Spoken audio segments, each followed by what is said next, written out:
विधेयक देखेंगे, ठीक है। साधारण विधेयक देख चुके, उसके सभी चरण देख लिए। पहले चरण में क्या होता है, दूसरे चरण में क्या होता है, दूसरे चरण में जो प्रक्रिया अपनाई जाती है उसमें उप प्रक्रियाएं कौन कौन सी होती हैं, है ना। फिर तीसरा चरण आता है ना। तीसरे चरण में क्या काम होता है, फिर दूसरे सदन में विधेयक कब पहुंचता है, दूसरे सदन में क्या क्या प्रोसेस है उसका।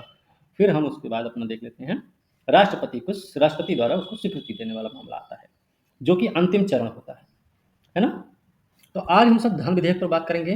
धन विधेयक क्या, 110 अनुच्छेद 110 में परिभाषा है इसकी।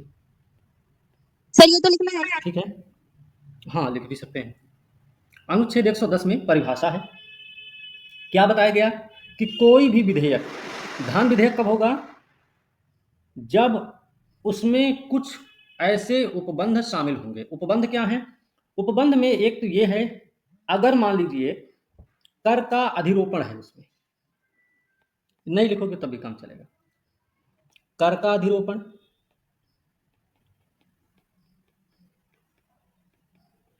उत्सादन, परिहार, परिवर्तन या विनियमन, अगर ऐसा कुछ है तो वो धन विधेयक है। दूसरे की क्या बात है, उपबंध है, केंद्र द्वारा उधार लिए गए धन का विनियमन, ये धन विधेयक होगा। भारत की संचित निधि या आकस्मिकता निधि की अभिरक्षा, ऐसी किसी निधि में जमा करना हो या उसमें से धन निकालना हो।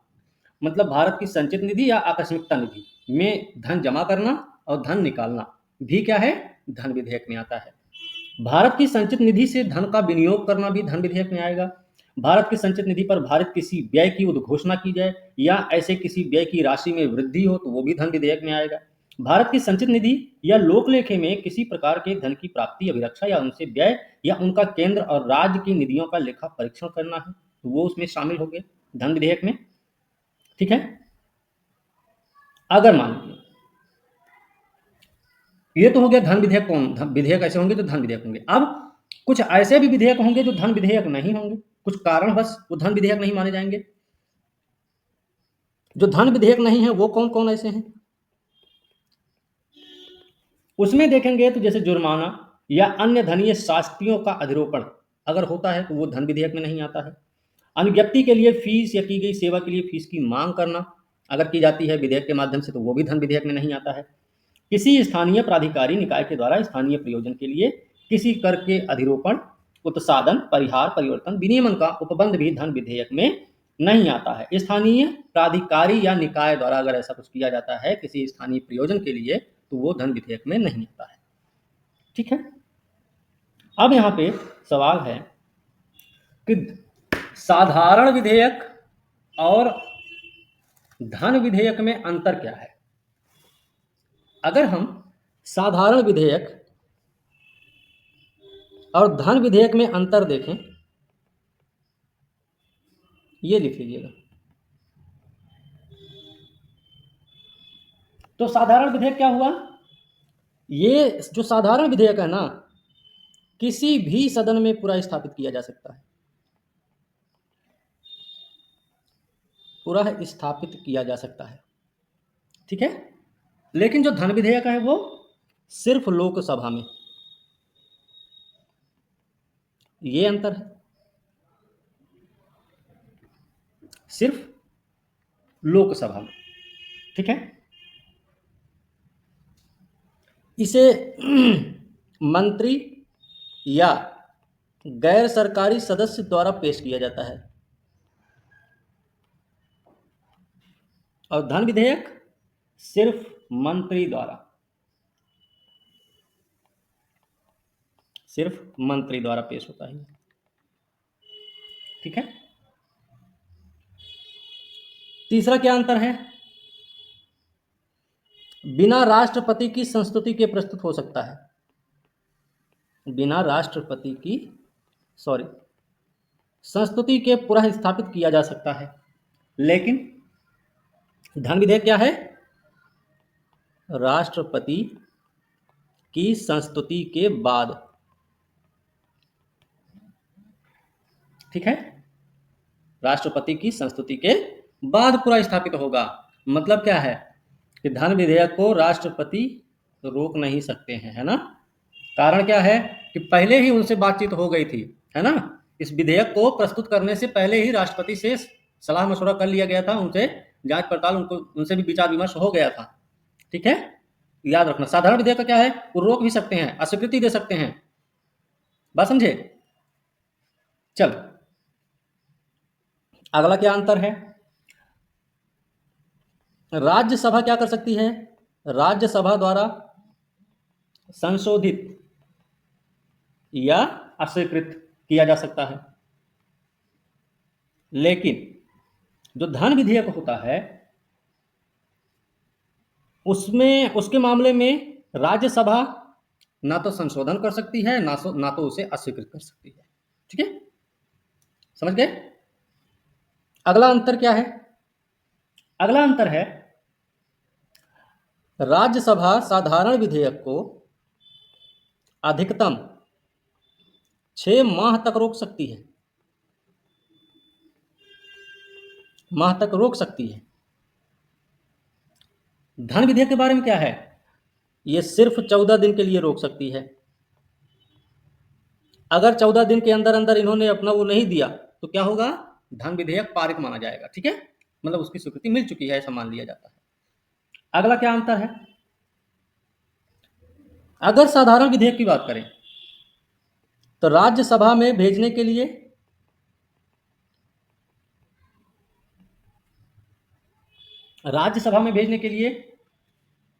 अध्यक्ष के प्रमाणन की जरूरत नहीं पड़ती है, प्रमाणन की जरूरत नहीं पड़ती साधारण विधेयक के मामले में। इस वाले में क्या है, इसमें भैया जरूरत पड़ती है, ठीक है, जरूरत पड़ती है प्रमाणन की। ओके। अब एक अंतर सबसे बड़ा है, तो क्या है, हमने ऊपर क्या बताया, किसी भी सदन में किसी के भी द्वारा, मंत्री हो चाहे गैर सरकारी सदस्य, कोई भी इसको प्रस्तुत कर सकता है ना। अगर मान लीजिए मंत्री द्वारा पूरा स्थापित हुआ,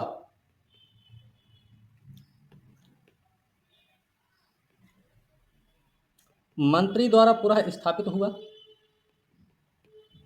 और अस्वीकृति, लोकसभा में अस्वीकृति हो मिल गई, लोकसभा में अस्वीकृत हुआ, तब क्या होगा, सरकार को त्यागपत्र देना पड़ेगा, है ना। सरकार को त्यागपत्र देना पड़ता है। लेकिन अगर यही साधारण विधेयक कोई गैर सरकारी सदस्य ने पेश किया है, पूरा स्थापित किया है और लोकसभा में अस्वीकृत हो गया है, तब क्या होगा, तो सरकार पर कोई असर नहीं आएगा, ठीक है। ये बात भी याद रखनी है। धन विधेयक के मामले में क्या है, क्योंकि मंत्री ही पेश करता है ना, मंत्री ही पेश करता है, तो अगर यह अस्वीकृत हुआ, अस्वीकृत होने पर त्यागपत्र देना पड़ता है।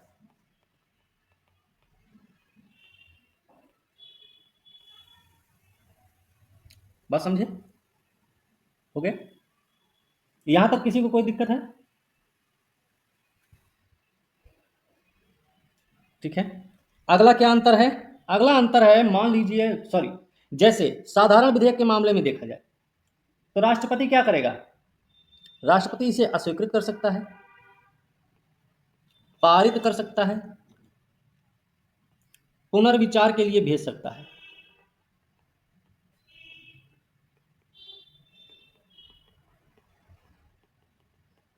भेज सकता है कौन, राष्ट्रपति, ठीक है, याद रखना।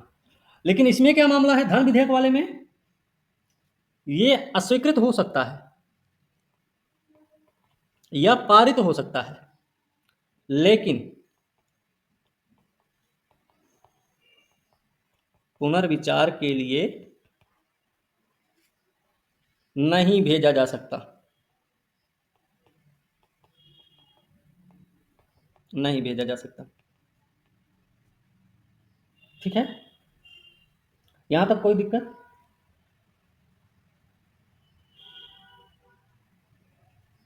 हो गया।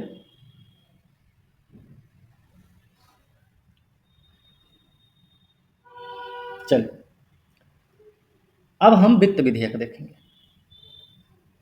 वित्त विधेयक क्या है?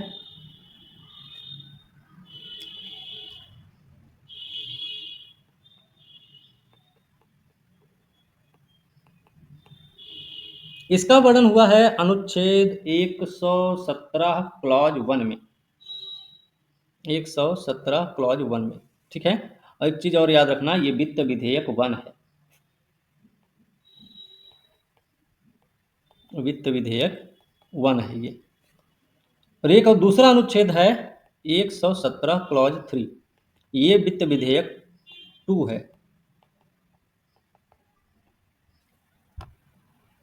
ठीक है। अब एक चीज और याद रखना, जितने भी धन विधेयक होते हैं,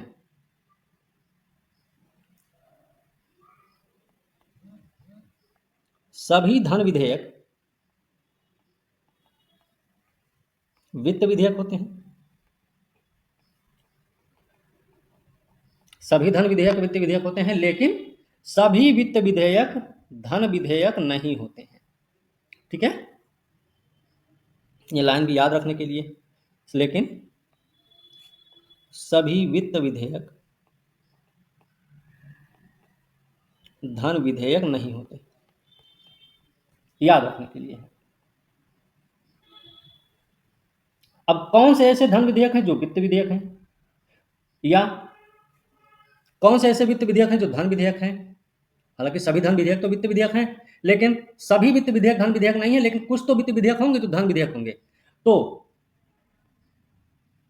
जिनका उल्लेख होता है अनुच्छेद 110 में, अनुच्छेद 110 में वर्णित वित्त विधेयक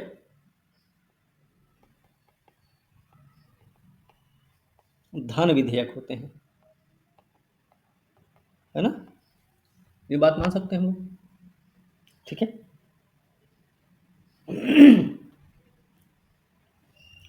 अब देखिए, कोई विधेयक धन विधेयक है या वित्त विधेयक है, उसको प्रमाणित कौन करता है, हैं?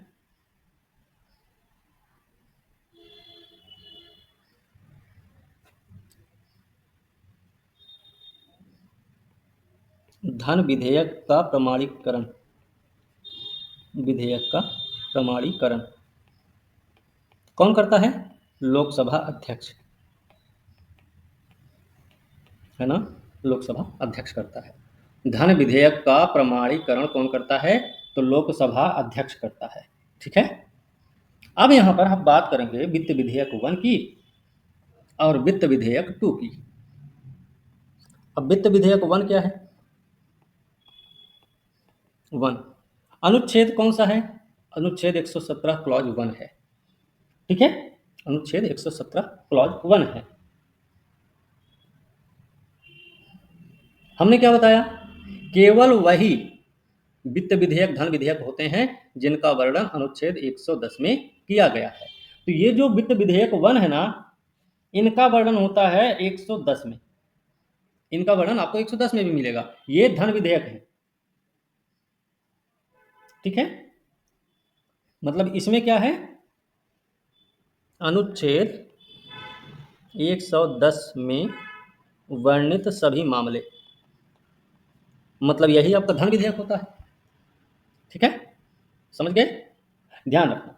अब इसमें क्या, इसके अलावा अगर देखेंगे बाकी जो आय के मामले, जिसमें ऋण संबंधी खंड हो लेकिन विशिष्ट से संबंधन हो, वित्त विधेयक 1 दो रूपों में धन विधेयक के समान होता है। एक तो दोनों लोकसभा में ही पेश किए जाते हैं, और दूसरा दोनों राष्ट्रपति की सहमति के बाद पेश किए जा सकते हैं।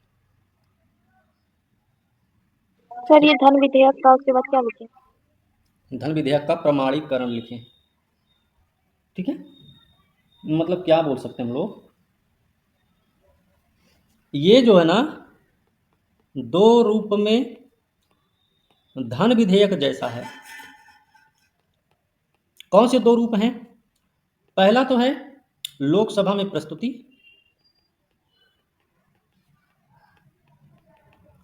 और दूसरा क्या है, राष्ट्रपति की संस्तुति के बाद प्रस्तुति, बाद प्रस्तुति।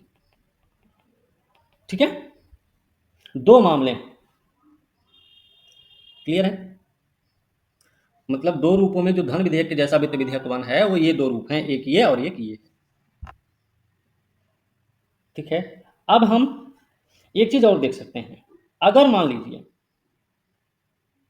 किसी भी सदन द्वारा विधेयक में प्रस्तावित कर को तब तक समाप्त नहीं किया जा सकता है जब तक राष्ट्रपति उसकी सहमति नहीं देते हैं। अब अगर मान लीजिए विधेयक में दोनों सदनों के बीच किसी भी प्रकार का गतिरोध उत्पन्न हो जाता है तो उस स्थिति में क्या होता है भाई, उस स्थिति में राष्ट्रपति गतिरोध समाप्त करने के लिए संयुक्त बैठक बुला सकते हैं। ठीक है, संयुक्त बैठक बुला सकते हैं, समझ गए। संयुक्त बैठक बुलाएंगे, राष्ट्रपति के पास ही अधिकार है कि वो संयुक्त बैठक बुलाएंगे। ठीक है, याद रखना। अध्यक्षता कौन करेगा फिर, लोकसभा अध्यक्ष करेंगे। ठीक है, चलो ये हो गया। अब वित्त विधेयक 2 क्या है फिर,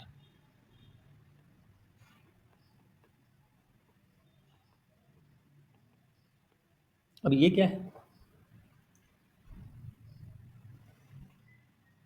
इसमें आते हैं भारत की संचित निधि पर भारित व्यय, इसमें आते हैं। लेकिन ध्यान ये रखना है अनुच्छेद 110 में वर्णित कोई भी मामला इसमें शामिल नहीं होगा वित्त विधेयक 2 में, ये भी कंफर्म होना चाहिए। अनुच्छेद 110 में वर्णित मामले वित्त विधेयक 1 में आएंगे, 2 में नहीं आएंगे। ठीक है, ये साधारण विधेयक की तरह काम करता है।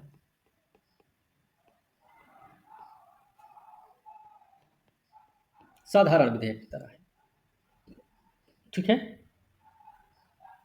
मतलब साधारण विधेयक की तरह क्या, प्रस्तुति करने के लिए वही साधारण विधेयक वाली प्रक्रिया अपनानी है। ठीक है, साधारण विधेयक की तरह इसका प्रयोग भी किया जाएगा। अब इसकी एक विशेषता क्या है, इसकी एक विशेषता यह है कि कोई भी सदन इसे पारित तब तक नहीं कर देगा जब तक राष्ट्रपति इसे इसकी अनुशंसा न दे दे। ठीक है, मतलब राष्ट्रपति सदन को इसे पारित करने की अनुशंसा देने के बाद ही कोई भी सदन इसे पारित कर सकता है। कहने का मतलब ये, संसद के किसी भी सदन में पूरा स्थापित किया जा सकता है, बिल्कुल साधारण विधेयक की तरह।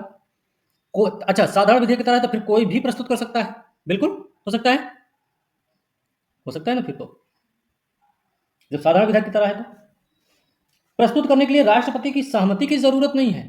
पारित करने की बात अलग है, प्रस्तुत करने के लिए राष्ट्रपति की सहमति नहीं चाहिए भैया, साधारण विधेयक में भी तो नहीं था। मतलब ये जो विधेयक है इन दोनों सदनों के बीच कोई भी गतिरोध हो तो राष्ट्रपति उसको समाप्त करने के लिए संयुक्त बैठक बुलाते हैं। जब विधेयक राष्ट्रपति को प्रस्तुत किया जाता तो वो क्या करेगा, क्या करता है, साधारण विधेयक के मामले में स्वीकृति दे सकते हैं, उसे रोक सकते हैं, पुनर्विचार के लिए भेज भी सकते हैं साधारण विधेयक के मामले में। तो ये वित्त विधेयक 2 के मामले में भी यही प्रावधान है। ठीक है, अब बात आती है सदन की संयुक्त बैठक। चलो इससे लिखते हैं, सदन की संयुक्त बैठक। ये सदन नहीं, वैसे संसद लिखना ज्यादा ठीक रहेगा, है ना, संसद की संयुक्त बैठक, इसके बारे में। अच्छा, वैसे अगर देखा जाए अभी तक का जो मामला है, किसी भी विधेयक के गतिरोध की स्थिति में क्या किया जाता है, संयुक्त बैठक बुलाई जाती है। किसके द्वारा बुलाई जाती है, राष्ट्रपति द्वारा बुलाई जाती है ना। और ये क्या है, एक बैठक की एक असाधारण व्यवस्था, और ये 3 में से किसी भी परिस्थिति में बुलाई जा सकती है। पहली इस परिस्थिति क्या है कि अगर विधेयक को दूसरे सदन के द्वारा अस्वीकृत कर दिया गया तब संयुक्त बैठक बुलाई जाएगी। पहला स्थिति क्या हुआ, अगर दूसरा सदन अस्वीकृत कर दे तब बुलाई जाएगी। दूसरी स्थिति क्या है, यदि सदन विधेयक में किए गए संशोधन को मानने से असहमत हो, मानने से मना कर दे, तब बैठक बुलाई जा सकती है। इसके अलावा दूसरे सदन द्वारा बिना विधेयक को पास किए 6 महीने से ज्यादा समय हो जाए तब संयुक्त बैठक बुलाई जा सकती है। ये 3 स्थितियां हैं, समझ गए। एक तो है दूसरा सदन अस्वीकृति दे दे। दूसरी स्थिति, अगर सदन किए गए संशोधन को मानने से मना कर दे या असहमति जता दे। तीसरी स्थिति, बिना विधेयक को पास किए 6 महीने से ज्यादा समय अगर हो जाए उस स्थिति में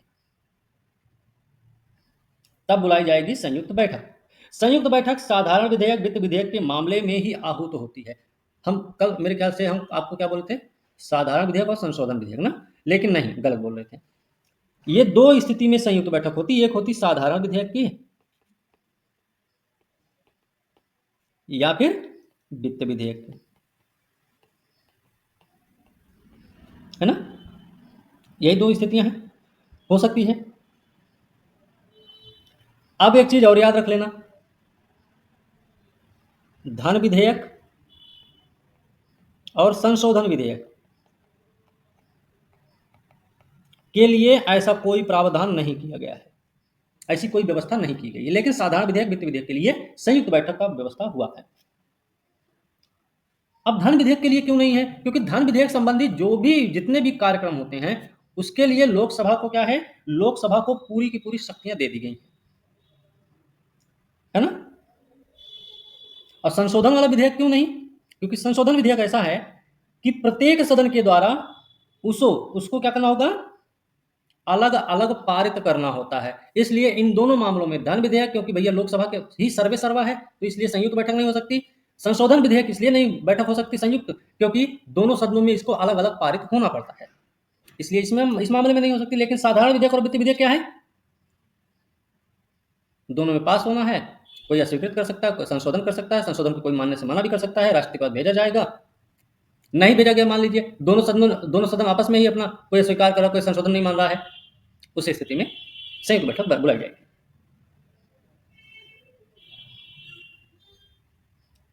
अब एक चीज हमने पढ़ा, 6 महीना। 6 महीना का मतलब क्या है, 6 माह का बराबर क्या है। एक चीज याद रखना, अगर 6 माह की अवधि उस समय नहीं गिनी जाएगी, उस समय को नहीं गिना जाता है जब बाकी सदन में 4 लगातार दिन तक सत्रावसान या स्थगन हो, है ना। किसी भी सदन में लगातार 4 क्रमिक सत्रावसान हो या स्थगन हो, तब वो 6 माह की अवधि में नहीं गिना जाता है, ठीक है। अब अगर मान लीजिए कोई विधेयक है जो लोकसभा विघटन होने के कारण छूट गया, जैसे कोई विधेयक है और राज्यसभा में पारित हुआ, राज्यसभा में आया, पास हुआ, फिर वहां से आना था लोकसभा में, और पता क्या चलता है कि लोकसभा का विघटन हो गया, इस वजह से वो रह गया, उस स्थिति में भी संयुक्त बैठक नहीं बुलाई जाती है। लेकिन संयुक्त बैठक फिर कब बुलाई जाएगी, कि राष्ट्रपति इस प्रकार की बैठक की नोटिस जब देंगे जो लोकसभा विघटन से पूर्व जारी किया गया होगा, तब संयुक्त बैठक बुलाई जाएगी। मतलब क्या हुआ, एक तो स्थिति यह हुई कि लोकसभा विघटन के कारण कोई विधेयक अगर छूट गया है तब नहीं बुलाया जाएगा, लेकिन लोकसभा का विघटन हो भी गया होगा, अगर राष्ट्रपति विघटन से पहले इस संयुक्त बैठक की नोटिस दिए हैं तब संयुक्त बैठक का प्रावधान है। अब अगर राष्ट्रपति ने नोटिस दे रखा है ना, तो फिर दोनों ही सदन इस मामले में, इस विधेयक के मामले में कुछ भी नहीं कर सकते हैं, ठीक है। क्रमिक के बाद क्या लिखते हैं? क्रमिक सत्रावसान लिखे हैं या स्थगन।